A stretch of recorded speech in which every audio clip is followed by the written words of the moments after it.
Question 26. The Mesopotamian civilization existed between which two rivers?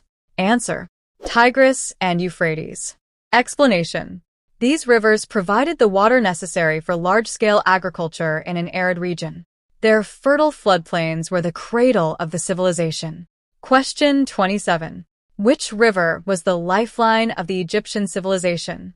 Answer: Nile. Explanation: the Nile's annual flooding deposited nutrient-rich silt, enabling consistent farming.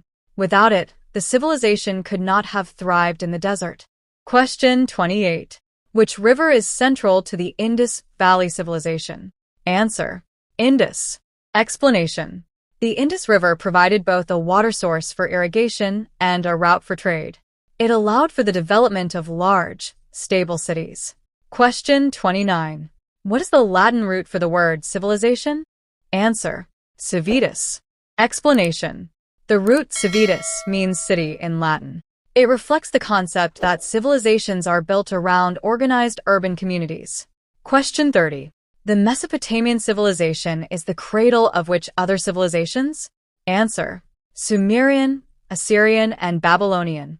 Explanation: these distinct cultures rose in succession within the Mesopotamian region. Each contributed significantly to law, science, and literature. Question 31. The Fertile Crescent refers to a specific geographic area in which civilization? Answer: Mesopotamian.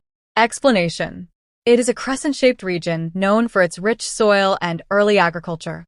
It encompasses lands between the Tigris and Euphrates rivers. Question 32. What are the preserved bodies of ancient Egyptians called? Answer: mummies. Explanation: they were preserved through an elaborate process to ensure survival in the afterlife.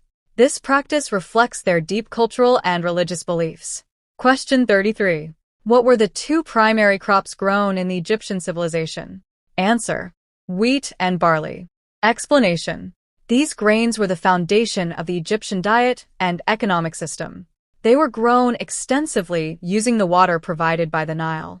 Question 34. What is the title given to the rulers of ancient Egypt? Answer: Pharaoh.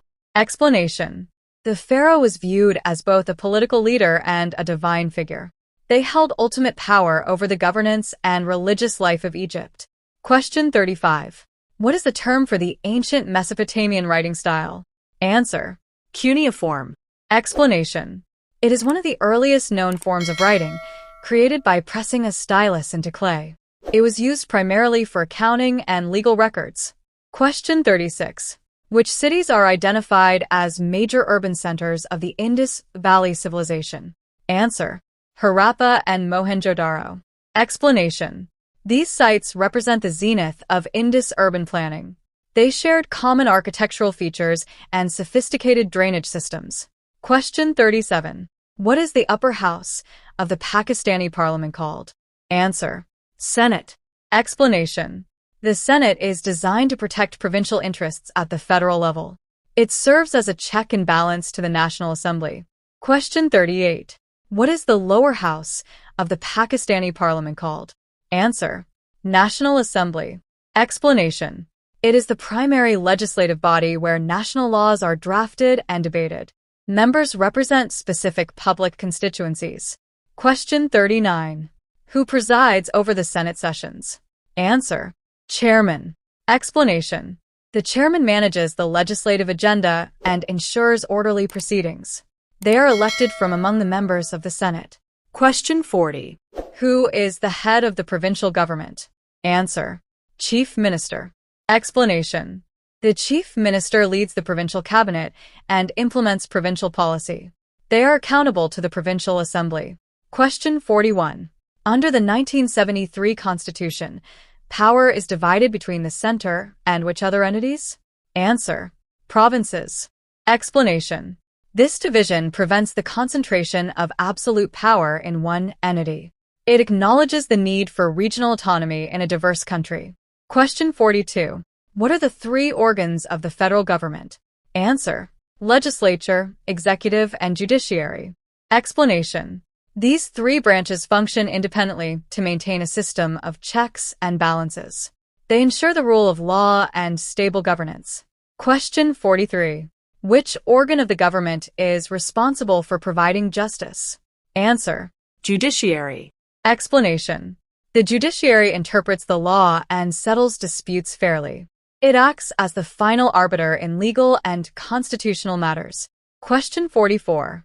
Which organ of the government is responsible for making laws? Answer: legislature. Explanation: this organ has the constitutional authority to draft and pass legislation.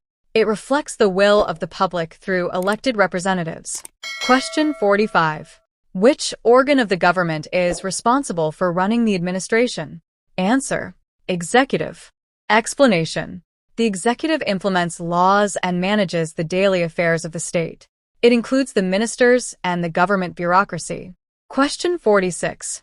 What is the name of the festival celebrated by Pakistani Muslims after Ramadan? Answer: Eid al-Fitr.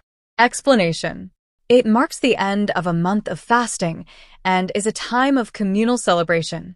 It focuses on gratitude and acts of charity. Question 47. Which festival involves the sacrifice of animals? Answer: Eid al-Adha. Explanation: this festival commemorates the willingness of Prophet Ibrahim to sacrifice his son. It emphasizes the distribution of meat to the poor. Question 48. The Urs of Data Ganj Bakhsh is held at the shrine of which famous saint? Answer: Hazrat Ali Hajri. Explanation: his shrine in Lahore is a significant site for religious gatherings and peace. People from across the country visit to pay their respects. Question 49. Mela Mashian is a term commonly used for which type of event? Answer: Cattle fair. Explanation: these fairs are important for the agricultural economy and livestock trade. They often feature traditional crafts and community entertainment. Question 50. Which major Pakistani city is home to the Punjab Assembly Building? Answer: Lahore. Explanation: Lahore serves as the provincial capital and the center of Punjab's political life. The Assembly Building is a historic and functional landmark. For more videos, subscribe to our YouTube channel and press the bell icon.